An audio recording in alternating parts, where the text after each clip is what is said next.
নমস্কার, আপনারা দেখছেন গ্লোব টিভি, সবার পাশে সবার সাথে। গ্লোব নিউজ নিয়ে এখন আমি সুপর্ণা রয়েছি আপনাদের সঙ্গে। এক নজরে দেখে নেব আজকের বিশেষ বিশেষ খবর। বিভিন্ন কর্মসূচির উদ্যোগ গ্রহণ বিএসএফ এর। হকারদের স্টল গুড়িয়ে দিল আরপিএফ। রাসযাত্রা মহামিলন উৎসবের সূচনা। কর্মবিরতির ডাক আইনজীবীদের। পানীয় জলের দাবিতে সরকারি অফিসে ধর্ণা। আসছি বিস্তারিত খবরে। বিভিন্ন কর্মসূচির উদ্যোগ গ্রহণ বিএসএফ এর। সীমান্তবর্তী এলাকায় বিএসএফ এর সাথে স্থানীয়দের সংযোগ বাড়াতে ও গ্রামীণ মহিলাদের স্বনির্ভর করতে এবং শিক্ষিত বেকার যুবক যুবতীদের কর্মসংস্থানের জন্য বিভিন্ন পদক্ষেপ গ্রহণ করার সাথে সাথে এলাকায় শিশু পাচার বাল্য বিবাহ প্রতিরোধের জন্য 143 নম্বর ব্যাটালিয়নের তারালি ও আমুদিয়া বিওপির উদ্যোগে এক বিশেষ কর্মসূচি গ্রহণ করা হয়, যা গতকাল দুপুর 12টা থেকে শুরু হয়। বিভিন্ন ইভেন্টের মধ্য দিয়ে চলে এই কর্মসূচি, যার মধ্যে উল্লেখযোগ্য ছিল বিএসএফ ভার্সেস আমুদিয়া এবিএসআর ক্লাবের মধ্যে বন্ধুত্বপূর্ণ ভলিবল টুর্নামেন্ট। এই ইভেন্টে জয়ী হয় আমুদিয়া এবিএসআর ক্লাব। দ্বিতীয় স্থান অধিকার করে বিএসএফ এর টিম। উপস্থিত ছিলেন 143 নম্বর ব্যাটালিয়নের second in commandant Arjun Singh Bhandari, 2IC Devender Gulati, স্থানীয় ক্লাবের সম্পাদক শেখর দাস সহ একাধিক বিশিষ্টজন। দীর্ঘক্ষণ খেলার শেষে বিজয়ী আমুদিয়া এবিএসআর ক্লাবকে ট্রফি তুলে দেন বিএসএফ এর second in command Arjun Singh Bhandari. সমগ্র অনুষ্ঠান সঞ্চালনা করেন তারালি বিওপির কোম্পানি কমান্ডার সুমোহন ঘোষ। আগামী বছর আর এই অবস্থা হবে না, যাকে অনেকেই যেমন কালাম সাহেব বলছিল নারায়ণ গোস্বামীকে বহিরাগত। নারায়ণ গোস্বামী এখন জেলার সভাধিপতি, অশোকনগরের বিধায়ক মানে এমএলএ। তিনি কিন্তু তার চেষ্টায় তিনি কিন্তু 300 কোটি টাকা স্যাংশন করেছেন। যেমন বসিরহাট বদরতলা থেকে ভোলার ঘাট পর্যন্ত নদী কাটবে, তেমন যমুনা কাটবে, তেমন রত্নাখাল কাটবে, তেমন পদ্মাটাও কাটবে। 300 কোটি টাকা স্যাংশন হয়েছে।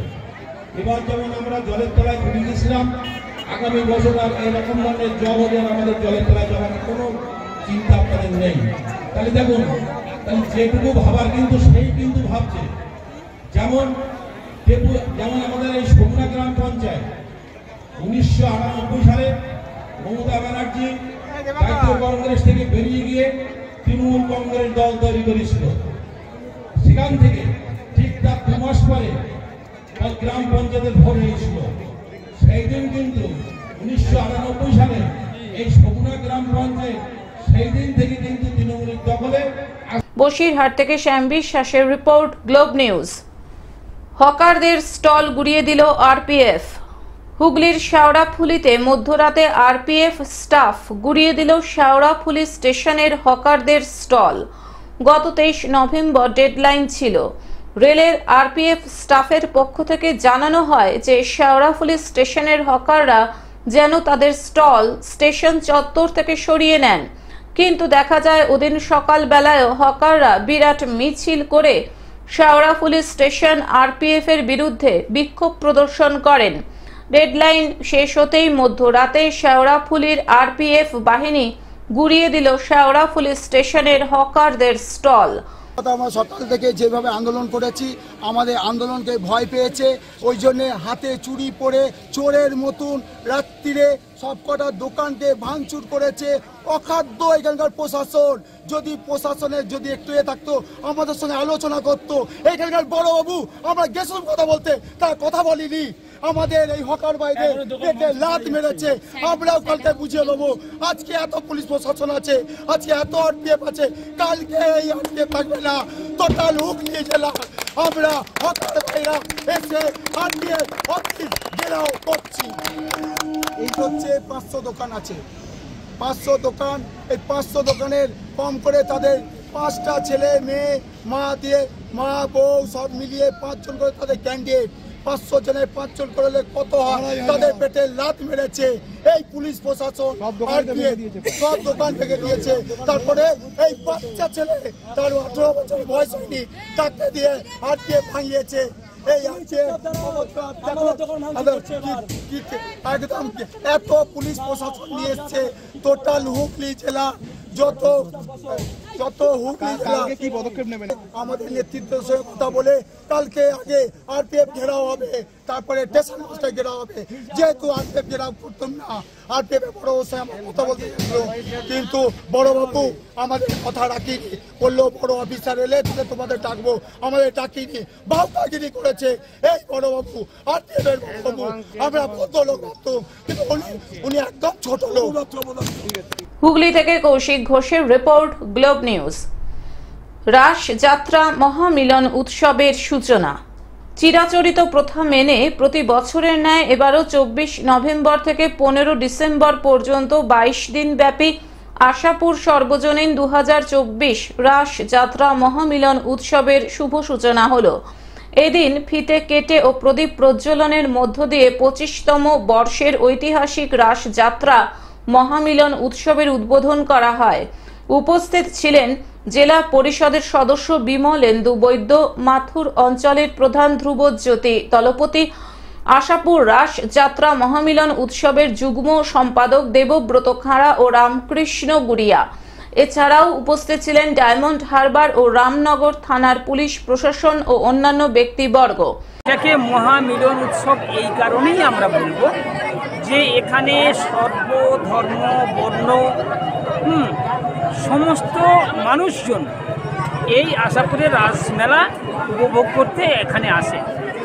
মানুষের ঢল এখানে নেমে যায়। আজকে তার শুভ সূচনা করা হলো। কেন দীর্ঘদিন আমরা দেখেছি এখানে এই রাসমেলা কমিটি মানুষকে আনন্দ দেওয়ার জন্য এবং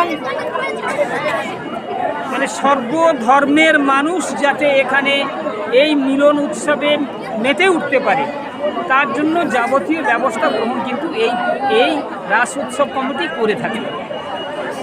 আমরা যারা এখানে জনসেবায় নিয়োজিত জনপ্রতিনিধি আমরা সব রকমভাবে এদের পাশে এসে দাঁড়াই যাতে করে এখানে কোনো রকম অপ্রিয় কোনো ঘটনা যাতে এখানে না ঘটে। পাশাপাশি প্রশাসনকেও আমরা আবেদন জানাই, বিগত দিনেও জানিয়েছি, আজকেরও জানিয়েছি, এখনও জানিয়েছি যে প্রশাসনিকভাবে এইখানে যাতে কোনো রকম অপ্রীতিকর ঘটনা না ঘটে তার জন্য সজাগ দৃষ্টি রাখার জন্য।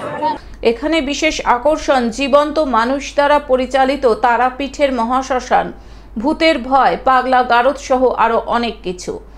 দীর্ঘদিন ধরে চলছে। এটা আমার দক্ষিণ 24 পরগনা তথা মাথুর অঞ্চলের একটা গর্বের জায়গায় পৌঁছেছে। এই মেলা নিয়ে আমাদের এলাকাবাসীর মধ্যে একটা আবেগ কাজ করে। তারা সারা বছর অপেক্ষা করে কবে আশাপুরে রাসমেলা অনুষ্ঠিত হবে। আমার মাথুর পঞ্চায়েতে তিনটে রাস উৎসবের আয়োজন করা হয়, তার মধ্যে এটা সবচেয়ে প্রাচীন এবং এটা নিয়ে মানুষের মধ্যে একটা আলাদা ভাবাবেগ কাজ করে। আগামী দিন কতকগুলো দিন মানুষ উৎসবে মাতবে এটুকু বলতে পারি। এখানে এলে মানুষের আনন্দ অভাব হয় না। এই দর্শনার্থীদের আপনি কি বার্তা দিতে চাইছেন? আপনি দর্শনার্থীদের উদ্দেশ্যে বলবো আপনারা সম্প্রীতি বজায় রাখুন, পরস্পরকে সহযোগিতার মধ্যে দিয়ে আপনারা উৎসব উপভোগ করুন। ডায়মন্ড হারবার থেকে বাইজিৎ মণ্ডলের রিপোর্ট, গ্লোব নিউজ। কর্মবিরতির ডাক আইনজীবীদের। বসিরহাট মহকুমা আদালতের দুষ্কৃতীদের হাতে আক্রান্ত 4 জন আইনজীবী। তারই প্রতিবাদে গতকাল সকাল থেকে একদিনের জন্য কর্মবিরতির ডাক দিয়েছেন বসিরহাট মহকুমা আদালতের প্রায় 400 জন আইনজীবী। তাদের দাবি, যেখানে নিজেদেরই কোনো সুরক্ষা নেই সেই জায়গায় দাঁড়িয়ে মহকুমার বিভিন্ন প্রান্ত থেকে আসা এই আদালতে সাধারণ মানুষদের আমরা কিভাবে সুরক্ষা দেব? অবিলম্বে যেসব দুষ্কৃতী আইনজীবীদের মারধর করেছে তাদেরকে দৃষ্টান্তমূলক শাস্তি দিতে হবে। তারই প্রতিবাদে গতকাল এই কর্মবিরতি বসিরহাট আদালতের আইনজীবীদের। এরপরে বাইরের দুষ্কৃতীরা কোর্টরুমের মধ্যেই নিগৃহীত করেছে, তার প্রতিবাদে আমাদের আজকের কর্মবিরতি। টোটাল সব কোর্টে আদালতের সব কাজকর্ম বন্ধ। আজকে আমরা প্রতীকীর একটা ধর্মঘট পালন করছি, আগামীকাল থেকে সব কোর্টে কাজকর্ম চলবে। আদালতে কোনো কাজ তো হচ্ছে আজকে? হ্যাঁ, আজকে প্রতীকী ধর্মঘট, আমরা লয়াররা কর্মবিরতি পেন ডাউন করেছি। কতজন লয়ার আছে? আমাদের এখানে বারের মেম্বার আছে 250, আর সিভিল বারের 120, মোট 370 জন। আজকে আমাদেরই নিজেদেরই সিকিউরিটি নেই, আমাদের সেফটি সিকিউরিটি নেই। প্রকাশ্যে কোর্টের মধ্যে আইনজীবীদেরকে মারধর হেনস্থা করা হচ্ছে, সেখানে আমাদের নিজেদেরই নিরাপত্তা নেই, আমরা কাদেরকে নিরাপত্তা দেবো? এই জায়গায় আমরা সন্দিহান হয়ে পড়েছি। বসিরহাট থেকে শ্যাম বিশ্বাসের রিপোর্ট, গ্লোব নিউজ। পানীয় জলের দাবিতে সরকারি অফিসে ধর্ণা। কলসি বালতি নিয়ে পানীয় জলের দাবিতে সরকারি অফিসে ধর্ণায় তৃষ্ণার্ত এলাকাবাসী। একদিকে যখন কেন্দ্র এবং রাজ্যের পানীয় জলের প্রকল্পের ঢাক বাজছে নিত্যদিন, সেই সময় পানীয় জল পরিষেবাবিহীন পুরো গ্রাম। অনেক অসুবিধা হয়, আমাদের জল পাশাপাশি পাই না, অনেক দূর থেকে নিতে হয়, যায়ও দাঁড়ায় থাকতে হয়, অনেকক্ষণ ভিড় থাকে। আচ্ছা, আজকে এই যে আপনি বালতি নিয়ে আসছেন কেন?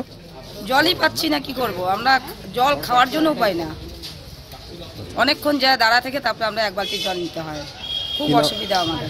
কি নাম আপনার? আমার নাম মেনকা বর্মন। দফতরে ধর্ণায় তৃষ্ণার্ত এলাকাবাসীরা। জেলা শহর জলপাইগুড়ি, তারই সদর ব্লকের খড়িয়া অঞ্চলের একটি জনপদ সানুপাড়া। স্থানীয়দের অভিযোগ, সেই 2016 সাল থেকে পরিশ্রুত পানীয় জলের ব্যবস্থা নেই এলাকায়। জল চাই, জল নাই আমাদের গ্রামে, জলের কষ্ট। বাধ্য হয়ে পাশে থাকা পৌরসভার অন্তর্গত আদরপাড়া এবং রেললাইনের ওপারে ভানুনগরে গিয়ে সংগ্রহ করতে হয় জল।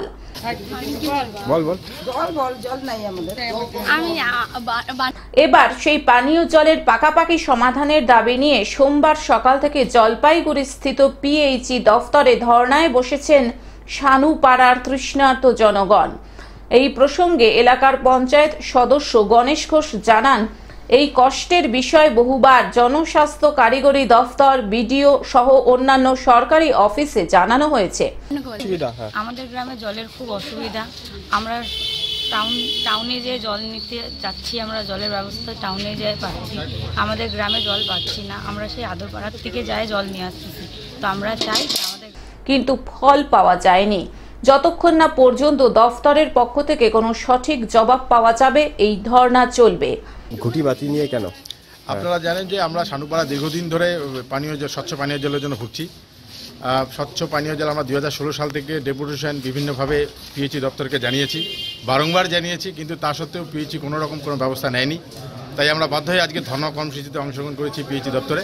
যতক্ষণ না পর্যন্ত আমাদের কোনো লিখিত আশ্বাস দেবে, ততক্ষণ পর্যন্ত আমাদের এই ধর্ণা কর্মসূচি চলবে। এতদিন কি হয় আপনারা? আমরা পৌরসভায় গিয়ে পানীয় জল নিচ্ছি, পাশে আদরপাড়া আছে, সেখানে ভানুনগর এই এলাকায় আমরা দূর দূরান্ত গিয়ে মানুষ জল নিচ্ছে এবং তাতে পয়সা দিয়ে কিনে খাচ্ছে, যেখানে সানুপাড়া সাধারণ মানুষের বসবাস। জলপাইগুড়ি থেকে সায়ন সেনের রিপোর্ট, গ্লোব নিউজ। এখন থেকে গ্লোব টিভি দেখুন আপনার স্মার্টফোনেও। গুগল প্লে স্টোর অথবা অ্যাপল স্টোর থেকে ডাউনলোড করুন গ্লোব টিভি লাইভ অ্যাপ এবং জিও টিভি অ্যাপ। এছাড়াও জিও ফাইবারেও গ্লোব টিভি দেখুন। আজকের মতন গ্লোব নিউজ এখন এই পর্যন্তই। দেখতে থাকুন গ্লোব টিভি, সবার পাশে সবার সাথে। নমস্কার।